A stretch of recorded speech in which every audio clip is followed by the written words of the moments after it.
Bonjour à toutes et tous et bienvenue à ce nouveau webinaire Happy User. Webinaire un peu spécial puisque cette fois-ci il est diffusé en différé et qu'il reprendra quelques parties de notre précédent webinaire organisé le 14 avril dernier. De ce fait, nous ne serons pas en mesure d'organiser notre traditionnelle session de réponse à vos questions. Néanmoins, je me trouve actuellement en direct dans le chat. Donc n'hésitez pas à poser vos questions, vos éventuelles remarques. Je tâcherai d'y répondre par écrit. Et n'hésitez pas non plus à vous rendre sur le site internet pour nous faire part de vos questions ou alors de nous envoyer un email ou nous contacter via les réseaux sociaux. Alors aujourd'hui, nous allons nous intéresser à la mesure et l'optimisation de l'impact environnemental de vos sites internet. Et pour ce faire, j'aurai le plaisir de co-animer ce webinaire avec Louise Aubé, responsable R&D chez Resilio, qui est une entreprise basée à Lausanne et spécialiste de ces questions d'évaluation de l'impact environnemental du numérique, et en compagnie donc de Philippe Barrette, responsable produit Happy User. Alors aujourd'hui, nous allons nous intéresser à la mesure et l'optimisation de l'impact environnemental de vos sites web. Et au sommaire, nous allons commencer par reprendre certains échanges ayant lieu lors de notre précédent webinaire, à commencer par un préambule et de se rappeler pourquoi il est important de mesurer et optimiser l'impact environnemental de vos sites web. Nous enchaînerons ensuite vers un rappel des grands principes méthodologiques sur le sujet et pour ensuite se pencher sur la manière dont cette méthodologie et les bonnes pratiques doivent couvrir l'ensemble du cycle de vie de votre projet web. Je reprendrai ensuite la main pour énumérer les nombreux bénéfices que l'on peut attendre de la mise en place d'une stratégie de réduction de l'impact environnemental de vos sites web. Et je vous invite à rester bien jusqu'à la fin de ce webinaire pour découvrir le Zoom qu'on vous propose en avant-première sur le lancement de notre solution Happy Planet en matière de mesure et d'évaluation concrète de l'impact environnemental de votre site. Pourquoi mesurer et optimiser l'impact environnemental de votre site web? D'abord, dans une optique de réduction de cette empreinte écologique, mais aussi pour anticiper des réglementations qui s'annoncent sur ce domaine-là, et encore pour arriver à optimiser les performances de votre site, alors pas seulement les performances techniques, mais aussi les performances économiques, parce que comme on le verra, ces démarches-là doivent pouvoir nous permettre de dégager des pistes d'amélioration, par exemple au niveau des taux de conversion. On va revenir brièvement sur l'impact en fait du numérique dans le monde. Louise, je te laisse peut-être commenter ce slide. Oui. Donc peut-être pour ceux et celles qui n'ont pas suivi effectivement notre premier webinaire de cette série, donc voilà un petit rappel sur les impacts environnementaux en général dans le monde du numérique. Si vous voulez en savoir plus, on vous encourage à visionner le replay de ce premier webinaire que nous avons fait et qui passe de manière plus extensive sur ce sujet-là. Mais ce qu'il faut retenir, les éléments clés concernant les impacts environnementaux du numérique, c'est que, eh bien, effectivement, souvent, on a tendance à les oublier ou en tout cas les minimiser. Pourquoi? Parce que le numérique nous paraît voilà, virtuel. C'est quelque chose de dématérialisé. On met les données dans le cloud. Voilà, c'est un peu abstrait, c'est pas très imagé. Et en fait, il faut bien se rendre compte que derrière tous ces services numériques, eh bien, on a énormément d'équipements qui permettent de les faire fonctionner. À la fois ceux au niveau, ceux avec lesquels on interagit tous les jours, donc ça va être les écrans, les smartphones, etc. Eux, on va y penser en général, mais aussi derrière toute l'infrastructure réseau pour les faire communiquer entre eux. et l'infrastructure au niveau des centres de données pour permettre tous ces calculs, le stockage des bases de données, etc. Donc l'impact du numérique est très matériel. Et au niveau de sa dynamique, quelque chose qui est très important aussi à avoir en tête, c'est que c'est un impact qui a tendance à augmenter avec le temps. On a des nouveaux usages qui apparaissent, la réalité augmentée, le métaverse, etc. Et qui vont avoir tendance à augmenter la quantité d'équipements, à demander plus de puissance au centre de données, plus au réseau, etc. Et ce qui fait que là, les chiffres qui sont sur la slide vous montrent qu'on a eu un impact qui a été multiplié par 3 ces 15 dernières années pour le numérique au niveau mondial. Donc c'est vraiment quelque chose qu'il faut prendre en compte et sur lesquels il faut essayer de mieux le comprendre pour ensuite pouvoir diminuer ces impacts. Au niveau de son site web, quelles vont être les bonnes méthodes pour arriver à mesurer concrètement cet impact? Premier élément, c'est que cette analyse doit se faire tout au long du cycle de vie. Louise, si tu peux nous expliciter ça. Oui, effectivement. Alors, ce qu'on appelle l'analyse du cycle de vie, c'est une méthodologie qui est pas beaucoup utilisée dans justement ces mesures d'impact environnementaux.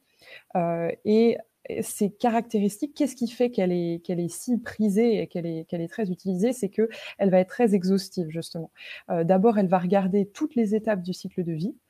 Donc un équipement, ça va pas être seulement son impact au moment de j'ai besoin de le charger, je vais consommer de l'électricité.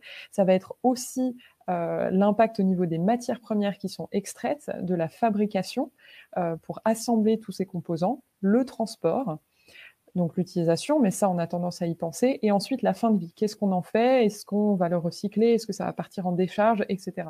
Donc l'idée, c'est vraiment d'avoir cette vue globale sur l'ensemble du cycle de vie de notre équipement numérique. Et ensuite, l'autre élément important, c'est que c'est une analyse multicritère. On parle très souvent des gaz à effet de serre, du CO2 notamment, mais c'est important aussi de regarder les autres impacts environnementaux, comme par exemple l'utilisation en eau, l'utilisation de terres agricoles, l'utilisation de ressources fossiles, etc. Il y a plein d'impacts environnementaux à regarder pour avoir justement cette vue globale et pouvoir définir une stratégie de manière la plus efficace possible. Et ça s'appuie sur une méthode qui est prénommée Product Environmental Footprint, donc PEF. Donc c'est une méthode au niveau européen. Donc effectivement, la méthode PEF, la méthode Product Environmental Footprint, et donc elle est développée par la Commission européenne qui donc donne à travers cette méthode-là, des directives sur l'affichage de l'impact environnemental de produits ou de services. Donc l'idée, c'est à terme, dans un futur plus ou moins proche, d'arriver à ce que, à chaque fois qu'on soit face à un produit ou un service, l'acheteur ou l'acheteuse puisse avoir cette information sur l'impact environnementale et que ça puisse guider ses choix en termes pour prendre cet impact environnemental comme un critère supplémentaire au moment de l'achat. Donc ça, c'est plus au niveau des consommateurs, mais le deuxième objectif principal, c'est également de pousser ceux qui vont plutôt produire, les entreprises et les organisations, les inciter à adopter une démarche plus éco-responsable pour justement diminuer les impacts environnementaux qui seront affichés sur les services ou les produits qu'ils proposent. Donc pour l'instant, ça c'est une démarche qui est en cours de test dans certains pays. Il n'y a pour l'instant pas de loi contraignante à ce niveau-là, mais ce sujet avance et on estime que dans un futur plus ou moins proche, il y aura une contrainte justement d'affichage environnemental au niveau notamment de tout ce qui est équipement numérique et services numériques, comme là l'a cité Philippe, par exemple les sites web. Et là, on fait un focus sur le web aussi. Il ne faut pas oublier aussi pour avoir un point de vue global, tous les aspects d'une connexion web. Oui, alors effectivement, quand justement on va se pencher sur ce sujet-là, donc comment est-ce qu'on fait pour, eh bien, dans l'optique de publier aux utilisateurs du site web quel est son impact, comment est-ce qu'on va faire pour mesurer cet impact? Eh bien, il va falloir regarder trois aspects différents. Je les ai cités un petit peu plus tôt dans les impacts en général du numérique, mais à chaque fois, on va regarder trois tiers différents. On va regarder tout ce qui est l'aspect des terminaux utilisés par justement les utilisateurs de notre service, donc que ce soit smartphone, laptop, donc le type d'équipement. On va également être intéressé par la localisation, puisqu'en fonction du pays dans lequel ils seront situés, le mix électrique ne sera pas le même et du coup aura plus ou moins d'impact. Et l'autre facteur déterminant, c'est également la durée de connexion. Est-ce que mon utilisateur ou mon utilisatrice va rester connecté très longtemps sur le site? Ça va également modifier, faire évoluer les impacts. Ensuite, on va devoir également regarder les impacts au niveau du réseau, puisque le terminal utilisateur va communiquer avec le centre de données en échangeant des requêtes et au total une certaine quantité de données qui va être transférée. Donc ça va dépendre du type de réseau. Est-ce que c'est un réseau mobile, plutôt du type 3G, 4G, 5G, ou alors plutôt un réseau fixe, la fibre, la DSL, etc. Et donc, on va regarder ces aspects-là et pour finir, on va prendre en compte justement eh bien, le dernier tiers qui est le centre de données, qui va lui permettre la génération de la page et effectivement eh bien, répondre aux requêtes de l'utilisateur en lui transférant justement les infos nécessaires pour afficher cette page web. Et donc là, on va retrouver également certains critères déterminants comme la localisation du centre de données, un même problème là, en fonction du pays, le mix électrique va être différent. On va également regarder la consommation d'énergie, à quel point notre data center, à quel point notre centre de données il est efficient ou est-ce qu'il va consommer beaucoup d'énergie. Et puis, ça va être aussi déterminé par la puissance des serveurs qui vont être utilisés pour remplir cette tâche-là. Et donc, il va falloir regarder l'ensemble de ces tiers et regarder les impacts sur tous ces niveaux-là. À côté de ces méthodes, il existe un certain nombre de bonnes pratiques. Donc, quand on a parlé de réduction de cet impact et donc d'éco-conception. Oui, alors effectivement, donc là, avant, ce que je mentionnais, c'était plutôt une mesure quantitative des impacts. On va au final arriver avec un chiffre, mais effectivement, il y a aussi, à côté de ça, des bonnes pratiques, donc là, plus qualitatives, qu'on va pouvoir mettre en place. On va les détailler un petit peu juste après. Mais effectivement, eh bien, pour ces bonnes pratiques au niveau de l'éco-conception, eh bien, il existe plusieurs guides qui listent certaines bonnes pratiques de manière plus ou moins exhaustive. Et donc là, on peut citer notamment un guide que nous avons réalisé en partenariat avec green80.fr, donc sur en général des bonnes pratiques qui vont toucher le numérique responsable, pas forcément l'éco-conception, mais le numérique responsable en général, et dont certaines vont être liées à l'éco-conception. Et puis, le deuxième livre cité ici, et donc là du collectif Green80, avec notamment la participation de Frédéric Bordage, qui traite plus particulièrement de l'éco-conception web en listant 115 bonnes pratiques. Donc là, on est vraiment à un niveau assez exhaustif de bonnes pratiques qui vont traiter très particulièrement de l'éco-conception et de l'éco-conception web, effectivement. Je vais peut-être demander là cette fois-ci à Philippe un petit peu nous expliciter c'est quoi les grands principes de l'éco-conception, sur quoi ça s'appuie. Exactement.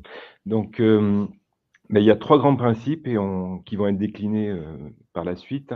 Le premier principe, ça va être la simplicité. Donc la simplicité, c'est l'idée que derrière chaque besoin exprimé, on est un ensemble cohérent de fonctionnalités qui sont regroupées dans une seule interface utilisateur qui est homogène.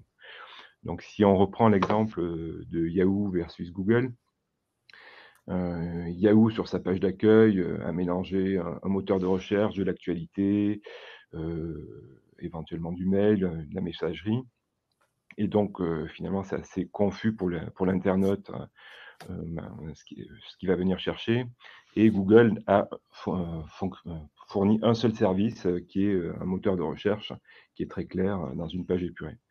Et effectivement, l'utilisateur va être plus perdu côté Google, et surtout la page Yahoo, enfin côté Yahoo, et la page Yahoo va être 25 fois plus lourde que la page Google. Donc vous avez un effet, que ce soit au niveau UX ou impact environnemental qui est important dès que vous allez chercher la simplicité. Ensuite, le deuxième concept, c'est la frugalité. Alors là, on est plus sur la quantification. L'idée, c'est de quantifier les besoins de vos utilisateurs et de ne pas fournir un service supérieur à ses attentes, ni inférieur. Donc, par exemple, vous allez réfléchir à ces besoins en termes de performance. Donc, quel est le niveau de performance à atteindre, performance technique, à atteindre pour votre site web. Et l'idée, c'est de ne pas forcément aller chercher plus loin et surtout éviter d'être plus bas, mais de fournir le service qui soit correct pour votre Internet. Pareil, en termes de niveau de disponibilité, est-ce que vous avez vraiment besoin d'un service qui soit disponible 99,9% du temps? Si vous êtes un site institutionnel, par exemple, peut-être que si votre site s'arrête 1 heure ou 2, si vous avez un problème de temps en temps, c'est peut-être pas si grave que ça. Et enfin, le troisième concept, c'est la pertinence. Alors qu'on pourrait décomposer en 3 sous-parties: l'utilité, la rapidité, l'accessibilité. Donc, pour qu'un service rendu soit pertinent, il faut qu'effectivement il soit utile. S'il n'est pas utile, vous avez 100% de consommation qui ne va rien vous apporter. Ensuite, il faut qu'il soit rapide. Donc ça, nous, c'est ce qu'on prône évidemment, la performance. Si vous avez un service qui est utile mais qui est très lent, les personnes vont avoir tendance à aller sur notre site. Donc vous allez perdre en taux de conversion. Et effectivement, le début de la recherche qui a été faite chez vous au niveau de l'empreinte écologique, ça va être dommage puisque tout va être refait sur notre site. Et enfin, l'accessibilité, si vous avez un service qui est utile, rapide, mais pas accessible, donc on pense aux personnes qui ont un handicap, ou même si par exemple vous renvoyez un résultat sur un terminal, le résultat qui n'est pas adapté à l'affichage sur le terminal, qu'on n'arrive pas bien à lire ce que vous avez indiqué, effectivement le résultat ne sera pas pertinent au final. Donc l'éco-conception, c'est effectivement la déclinaison d'un certain nombre de bonnes pratiques à chaque fois dans les domaines soit de la simplicité, soit de la frugalité, soit de la pertinence. Okay. Donc l'idée, c'est d'aller un petit peu plus dans le détail. Oui, l'idée là, donc, c'est de prendre ces méthodes, ces outils de mesure, toutes ces bonnes pratiques, et là, on s'est essayé à replacer ça au niveau du cycle de vie, là aussi, d'un projet web. Oui, exactement. Donc là, l'idée, c'est que les aspects liés à l'éco-conception vont se décliner dans chacune des phases du cycle de vie de votre projet, donc de votre projet de site web ou de portail. Donc là, on va vous expliquer phase par phase quelles sont les actions à mener au niveau de l'éco-conception. Donc là, on a pris un cycle de vie agile, je pense que vous reconnaissez la boucle, mais ça va pouvoir se décliner également sur un cycle de vie un cycle en V. Donc on va commencer par la partie exigence et conception. Donc ça va être les équipes plutôt marketing, direction, RSE. Ensuite, la partie développement, donc plus agence web et technique. Ensuite, les tests, on va revenir avec les équipes marketing qui vont vérifier que les équipes techniques ont bien travaillé. La partie déploiement, donc quelles sont les bonnes pratiques lors du déploiement. Vérification au moment de la pré-production. Et enfin, pendant la phase de production, il y a effectivement des bonnes pratiques à mettre en œuvre. Donc là, on va s'intéresser à la première phase, donc exigence et conception.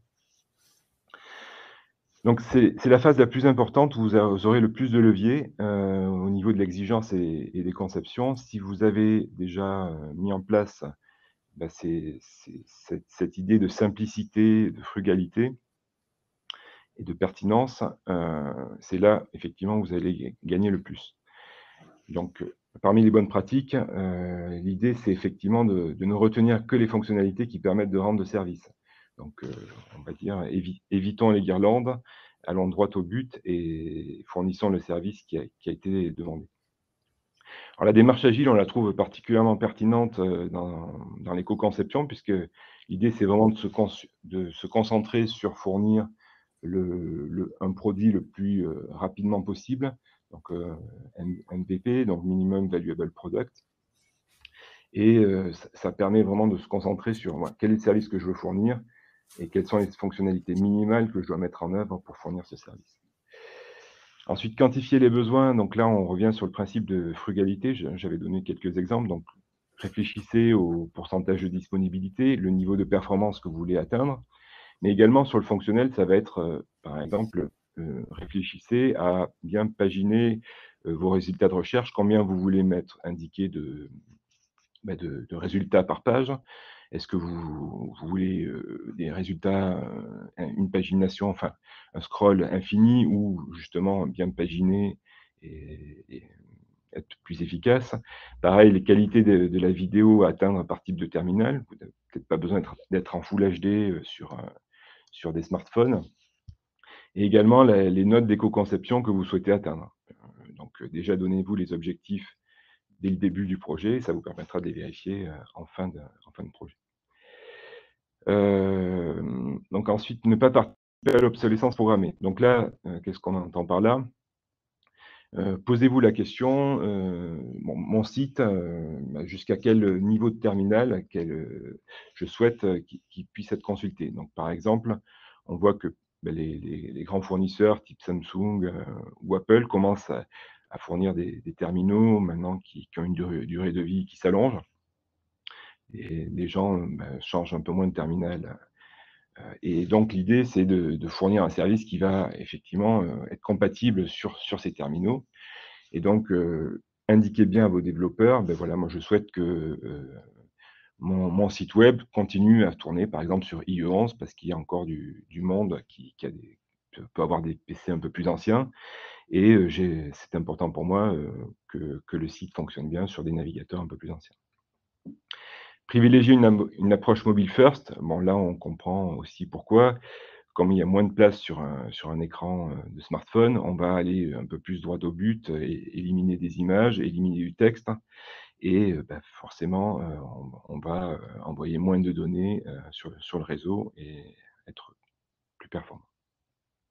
Donc en termes d'outils, nous, ce qu'on vous propose, c'est un template d'exigence Smart d'éco-conception, donc avec des données chiffrées. Donc c'est un template qu'on a à disposition, qu'on peut vous fournir si vous en faites la demande à la fin du webinaire. Après la phase d'exigence, donc qui va être plutôt fournie par la direction, le marketing et le RSE, on arrive sur la partie conception. Donc là, on va voir plutôt l'agence web, les équipes UX design ou l'équipe technique aussi pour la partie architecture. Donc les bonnes pratiques, ça va être déjà d'optimiser le parcours client ou utilisateur. Donc là, l'idée, c'est de se dire, bon, à un moment donné, j'ai un objectif, donc il faut simplifier pour l'accès à cet objectif à mon utilisateur. Donc là, pour ce faire, vous pouvez aller voir sur votre ancien site web quelles étaient les difficultés sur le parcours et essayer de les éliminer.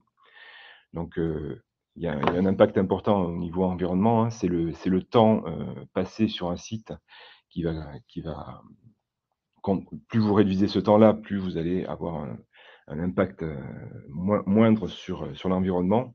Donc soyez direct, vous améliorerez vos taux de conversion et vous réduirez votre empreinte environnementale. Favoriser un design simple et épuré, donc on en a un peu parlé au niveau exigence. Donc notamment, éviter déjà d'alourdir vos pages au niveau des maquettes. Donc limiter les animations JS et CSS vraiment au strict nécessaire. Posez-vous la question, est-ce que j'ai vraiment besoin d'un carrousel? Si oui, à ce moment-là, mettez-le, mais peut-être que finalement, c'est optionnel.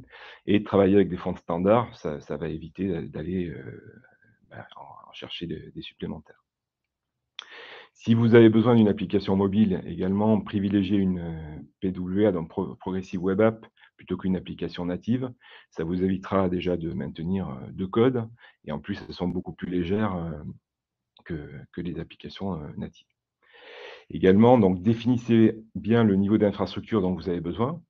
Donc, l'idée, c'est toujours le principe de frugalité. Donc, faites ni plus ni moins. Donc, essayez de répondre au niveau de performance qui a été demandé pendant la phase d'exigence, le niveau de disponibilité également, et définissez le niveau d'infrastructure minimal qui va répondre à ce besoin.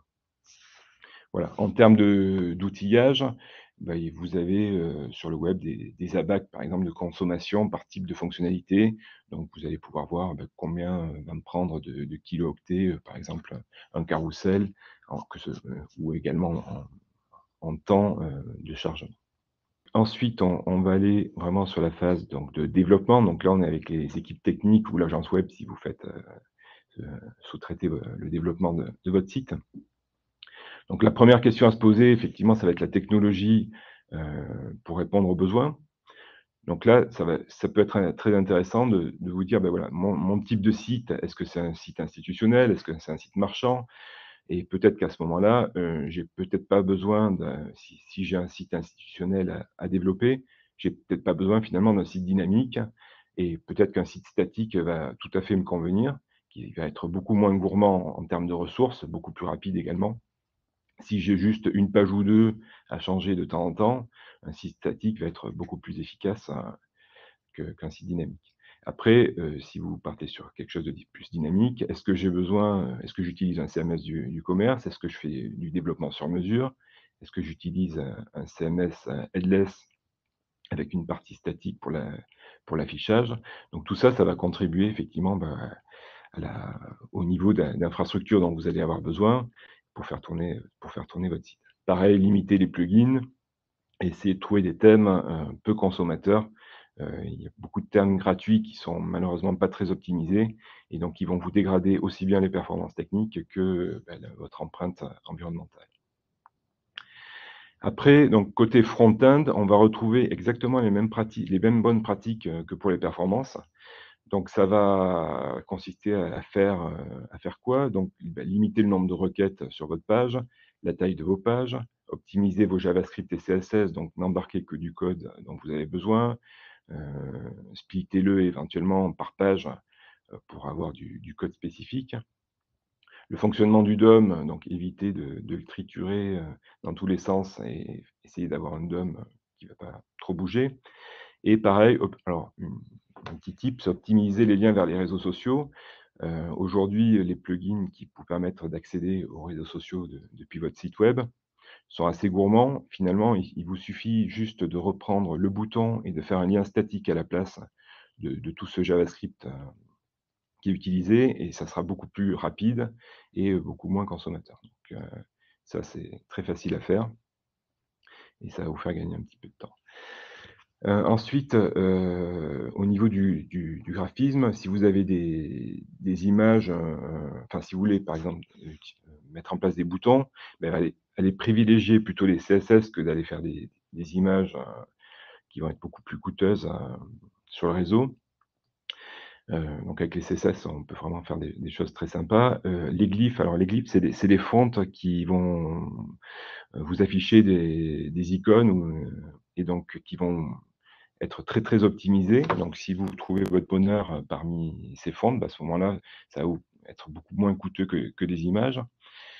Et si vous utilisez des images, privilégiez plutôt les images vectorielles que vous allez pouvoir en plus retailler en fonction des différents posts, plutôt que des images matricielles, autant que vous pouvez. Si vous utilisez des images matricielles, à ce moment-là, essayez d'utiliser les meilleurs formats de compression et assurez-vous qu'elles sont bien optimisées au type de terminaux que vous avez.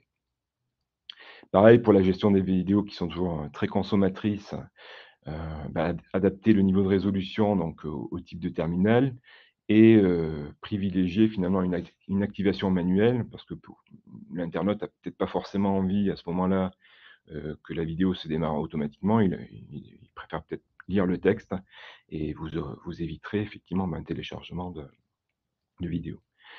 Et ensuite, une dernière bonne pratique, c'est avoir des pages compatibles W3C. Alors là, c'est valable aussi bien pour le référencement que pour l'éco-conception, puisqu'effectivement, si vous avez des erreurs ou si le navigateur doit travailler pour implémenter des choses spécifiques, vous allez consommer plus de CPU côté post-terminal.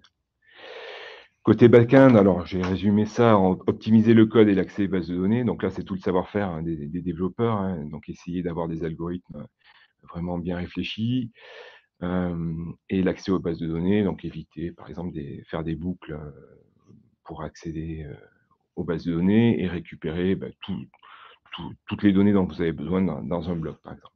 Ça, c'est toutes les bonnes pratiques de code. Ensuite, réduire le volume de données au strict nécessaire. Alors là, c'est vraiment une remarque générale. Donc, ça va être aussi bien au niveau des bases de données. Donc, est-ce que j'ai vraiment besoin de tous les champs que j'ai et si j'en ai pas besoin, je les enlève. Qu'au niveau également des stratégies de backup.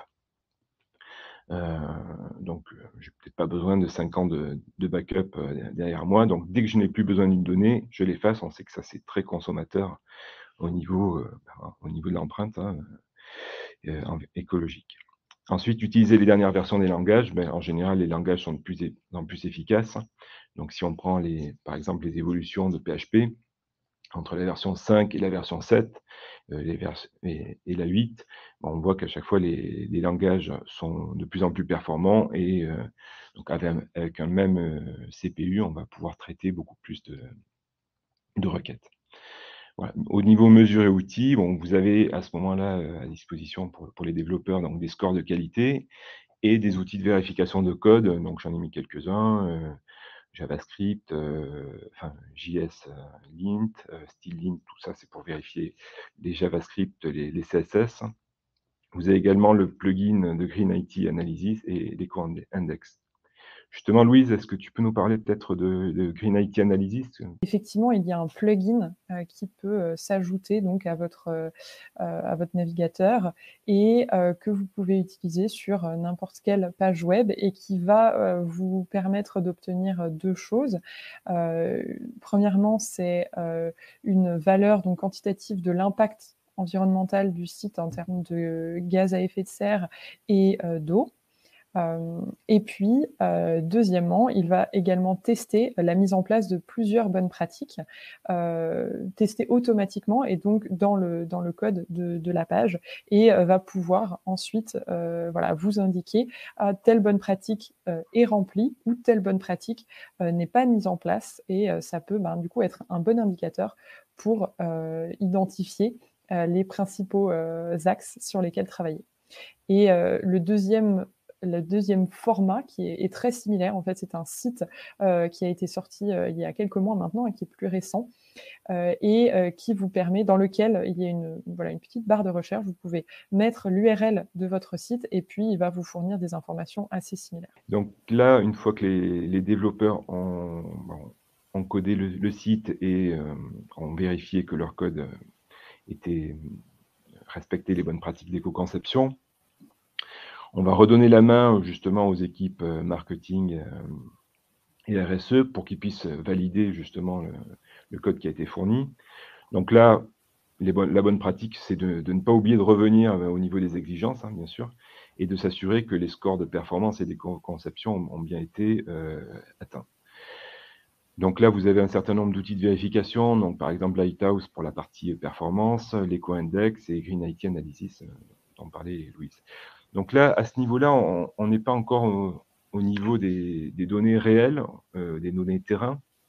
On peut uniquement constater que les bonnes pratiques ont été respectées ou pas et qu'on a toutes les chances de notre côté au moment de la mise en prod que ça se passe bien et que le site soit réellement éco-conçu et soit performant.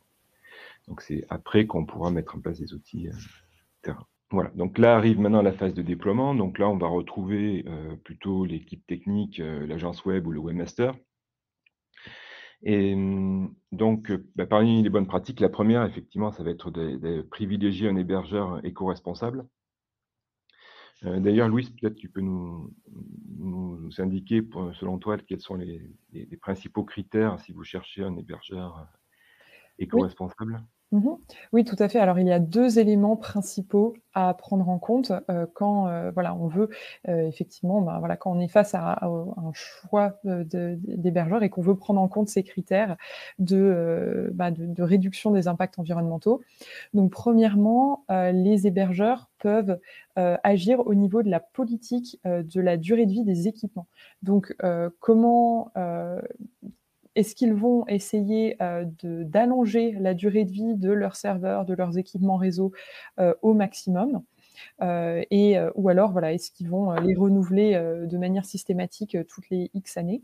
Donc là, ils ont une marge de manœuvre, et l'autre, élément en général, ça va être, la gestion de la fin de vie. Est-ce qu'ils vont, voilà, essayer de systématiquement, enfin, au maximum, renvoyer leurs équipements dans des filières de recyclage pour éviter, voilà, les départs en décharge ou en incinération?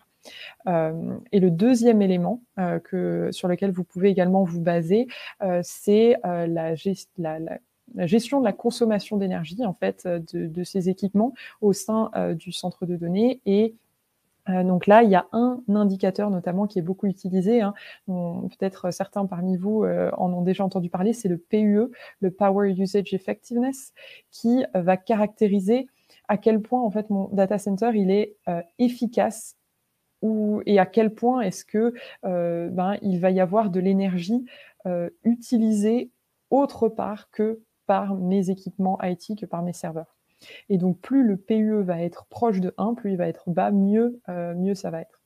En plus de cela, l'hébergeur peut également, choisir de privilégier des mix, électriques qui vont, plutôt, être composés d'énergie, renouvelable. Voilà. Donc avec ces deux éléments-là, plus la gestion, de la durée de vie des équipements, eh bien les hébergeurs ont une marge de manœuvre, hein, qui est quand même assez conséquente. Et alors en général, comment est-ce qu'on peut récupérer toutes ces infos-là? C'est en allant voir tout simplement sur justement leur site internet. Quand les hébergeurs vont être sensibles à ces problématiques-là, ils vont communiquer, dessus, et vous allez pouvoir trouver ces informations, assez facilement. D'accord, parfait. Merci Louise. Donc une fois que vous avez trouvé votre hébergeur, l'idée c'est de privilégier le déploiement sur un serveur mutualisé. Alors là, on en revient toujours au principe de frugalité. Je me définis mes objectifs en termes de performance technique et j'essaye de trouver la consommation minimale, l'effort minimal pour pouvoir atteindre ce niveau de performance. Donc si vous pouvez effectivement aller sur un serveur mutualisé, ça va être plus efficace au niveau empreinte. Sinon, virtualiser votre serveur, comme ça vous allez pouvoir également fournir d'autres services sur un même serveur physique. Ensuite, utiliser un CDN, donc c'est Content Delivery Network. Là, l'idée, c'est de fournir les ressources au plus proche des internautes, donc ça va être plus efficace au niveau du réseau. Et après, donc là, il y a un certain nombre de paramétrages de votre serveur web qui vont pouvoir être également mis en place. Donc, utiliser plutôt HTTP2 versus HTTP 1.1. Donc, il va vous compresser les headers et pouvoir multiplexer les requêtes, donc être plus efficace pour rendre le service. Gérez bien aussi vos différents caches. Alors, il y a des caches un peu à tous les endroits, au niveau de la base de données, au niveau du serveur, au niveau du poste client. Donc, paramétrez-les bien en termes de taille et en termes de durée de rétention de l'information. Également, vous pouvez faire de la compression, enfin de la minification de vos JavaScript et CSS à la volée, enfin, minification avant de les fournir sur le serveur et de la compression à la volée. Et n'oubliez pas également de déployer un outil de mesure, que ce soit au niveau des performances, qu'au niveau de l'empreinte environnementale. Donc en termes de mesures et outils, ce qu'on peut vous proposer, bon, sur le web, vous pouvez trouver des benchmarks des différents hébergeurs et leur empreinte, ou aller effectivement sur les différents hébergeurs comme expliquait Louise et regarder les caractéristiques dont elle vous parlait. Et après, l'idée, c'est d'avoir, pour la production, un index qui va vous permettre un index normé qui va vous permettre de mesurer vraiment votre consommation réelle en termes donc, par rapport au PEF et donc les différents volumes de CO2 et volume d'eau et tous les autres facteurs dont on a parlé, et également au niveau mesurer les performances techniques. Donc nous, on est éditeur de d'API User Insight, donc qui mesure l'expérience digitale vis-à-vis des performances, par rapport aux performances techniques. Et on a rajouté donc la mesure de l'empreinte environnementale, la mesure réelle de l'empreinte environnementale. Au niveau outillage pour la compression, vous avez Brotli et JS Minify qui vont pouvoir vous aider. Donc ça, c'est sur la partie déploiement. Ensuite, vous avez la partie pré-production, donc qui va vous permettre de vérifier, donc avec des mesures réelles, terrain, que vous avez bien atteint vos objectifs. L'idée, donc, c'est vérifier avant de communiquer que vous avez bien atteint vos objectifs en termes de performance technique, de disponibilité et d'empreinte environnementale. Et surtout, de ne pas oublier de communiquer à vos internautes et à vos collaborateurs sur tous les efforts que vous avez réalisés. Ça va être un facteur différenciateur par rapport à vos concurrents si vous avez mis en place cette démarche d'éco-conception. Donc, en termes de mesures outils, là, on va rester un petit peu sur les mêmes idées. C'est d'avoir un index de consommation réelle à votre disposition, et donc avec, par exemple, notre outil API User Insight.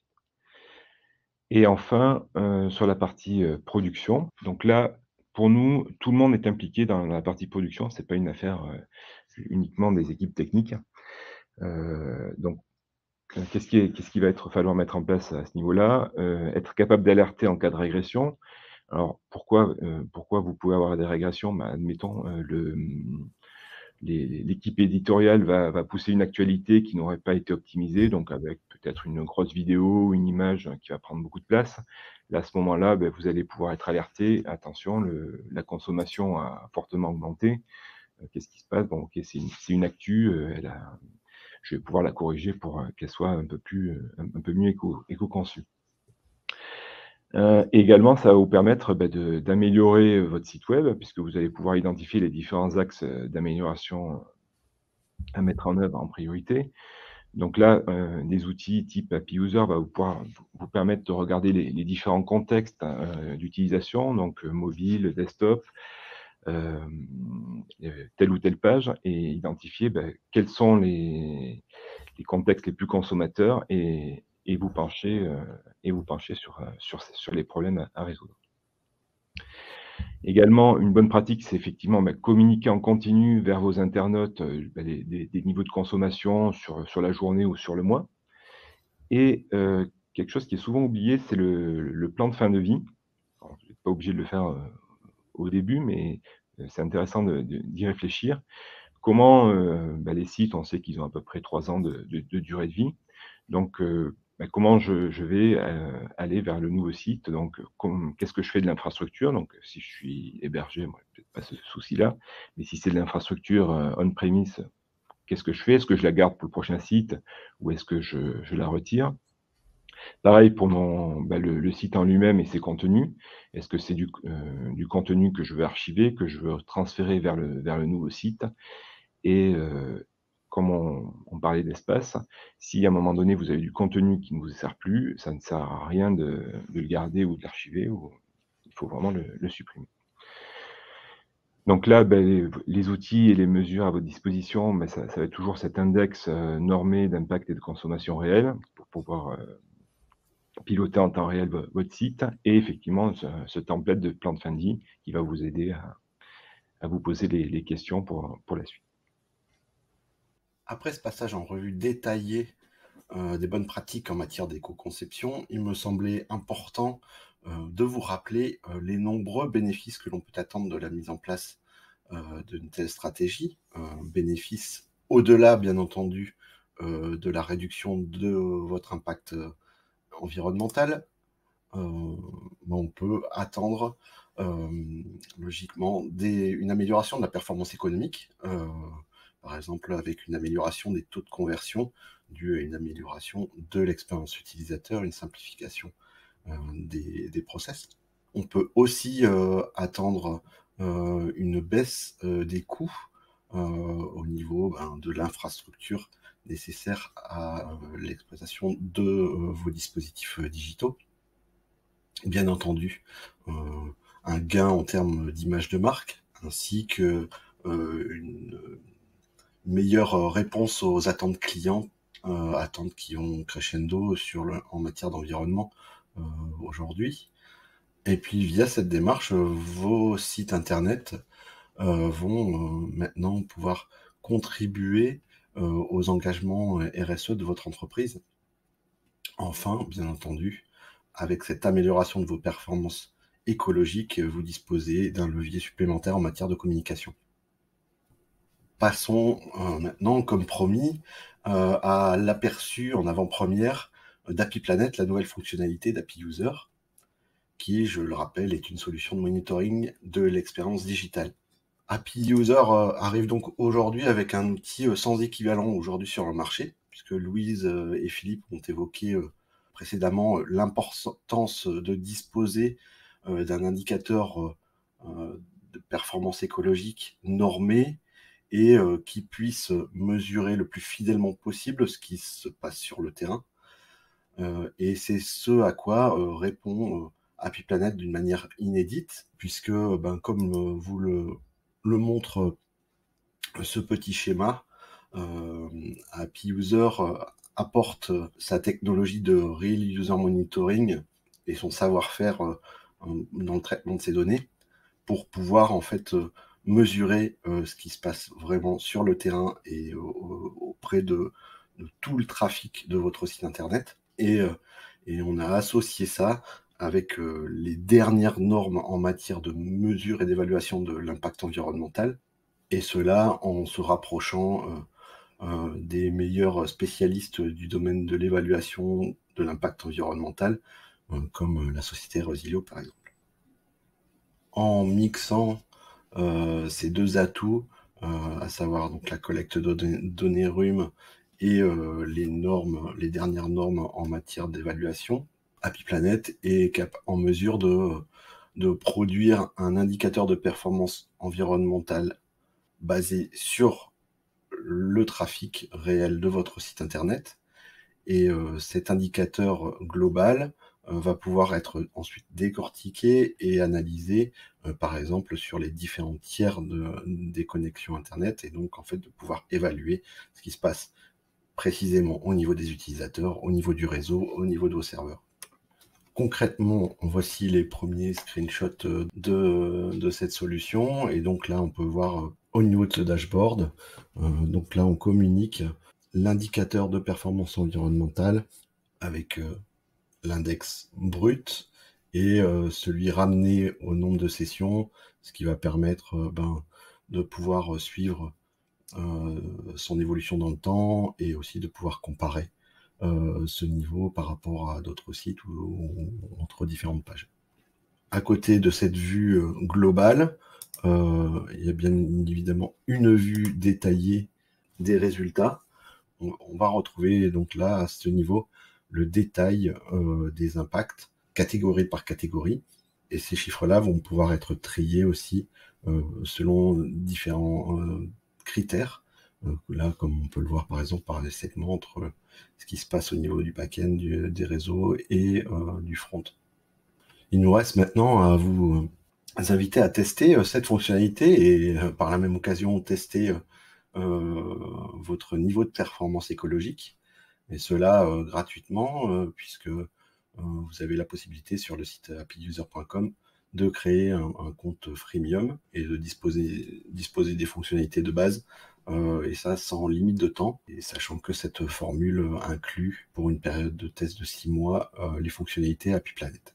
Autre possibilité, bien évidemment, nous sommes à votre disposition pour organiser une démo. Pour cela, rendez-vous aussi sur le site où vous aurez la possibilité de planifier une démo avec nos équipes. Il me reste à vous remercier de votre attention. Je vous invite à garder le contact d'ici là, de plusieurs manières. Bien évidemment, abonnez-vous si ce n'est déjà fait à notre chaîne Webikeo. De cette manière, vous serez tenu au courant des prochains webinaires. Rendez-vous aussi sur notre site où vous aurez la possibilité de vous inscrire à notre newsletter, prendre contact avec nous, ou alors tout simplement aller consulter les derniers articles de notre blog. Et enfin, pour toute question, n'hésitez pas à m'envoyer un email à l'adresse indiquée ci-dessus. Merci encore pour votre participation et à très bientôt, j'espère, sur happyuser.com.